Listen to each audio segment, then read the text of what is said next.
La science est partout, ou en tout cas tout est prétexte à exercer son raisonnement scientifique. Si, la preuve. Regardez par exemple ce groupe de chercheurs attablés au bar à la fin d'une dure journée. Ils sont fascinés par ce serveur qui se faufile à travers la foule, ses 6 bières à la main sans en reverser une seule, alors que leur voisin, prenant un peu maladroitement son café, l'a complètement renversé. Et c'est curieux, comment alors peut-on expliquer ce phénomène ? Pourquoi est-ce qu'un verre de bière se renverserait-il moins, en tout cas moins facilement, qu'un verre de café ou qu'un verre d'eau ? Fort de ce questionnement, le groupe de physiciens va donc décider de transporter leurs hypothèses du bar à leur laboratoire. Et après plusieurs mois de travail et une publication dans Physics of Fluids, les physiciens ont finalement trouvé la réponse. C'est la mousse qui est en cause. Mais pour bien comprendre leur raisonnement, revenons sur quelques principes de base. Prenons ce verre d'eau là, sur la table.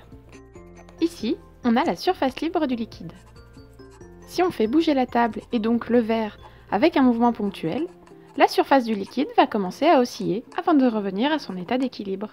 Donc, l'énergie induite par le mouvement a provoqué une oscillation de la surface de l'eau, et une énergie plus forte aurait pu renverser le verre. Comparons maintenant avec un verre de bière. Si on bouge à nouveau la table, on voit que les surfaces des deux liquides vont encore osciller, mais pas tout à fait de la même manière. Vous n'avez pas vu ? Si, attendez, revenons un petit peu en arrière. Voilà. Si on compare la hauteur des vagues dans les deux verres, on voit bien qu'à gauche, dans l'eau, l'oscillation est beaucoup plus forte qu'à droite, dans la bière. Alors, comment expliquer ça ? Eh bien, en comprenant ce qu'est la mousse. La mousse, c'est un ensemble de bulles compactes que l'on appelle en physique un liquide élastico-visqueux. Si l'on observe de plus près le comportement des bulles contre la paroi du verre, on observe qu'elles s'agrippent beaucoup plus à la paroi du verre qu'un liquide comme l'eau ou la bière sans mousse. En s'agrippant aux parois, elles dissipent l'énergie entraînée par le mouvement du verre, d'où l'appellation dissipation visqueuse. Bien sûr, pour comprendre et pour modéliser le comportement et le rôle de la mousse, les chercheurs disposaient de bien plus que de gobelets en plastique posés sur des tables. Et ce dispositif expérimental leur a permis de conclure deux choses.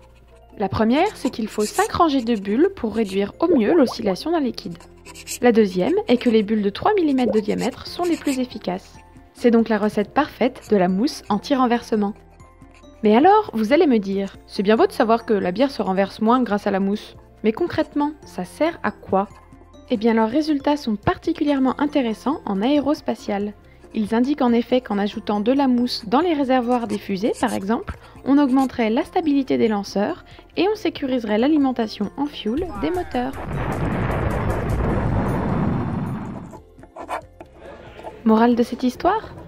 Vous là, oui vous, qui aimez vous détendre après une dure journée de travail, n'oubliez pas de rester curieux, car la science se cache dans tout ce qui nous entoure, même dans votre verre de bière.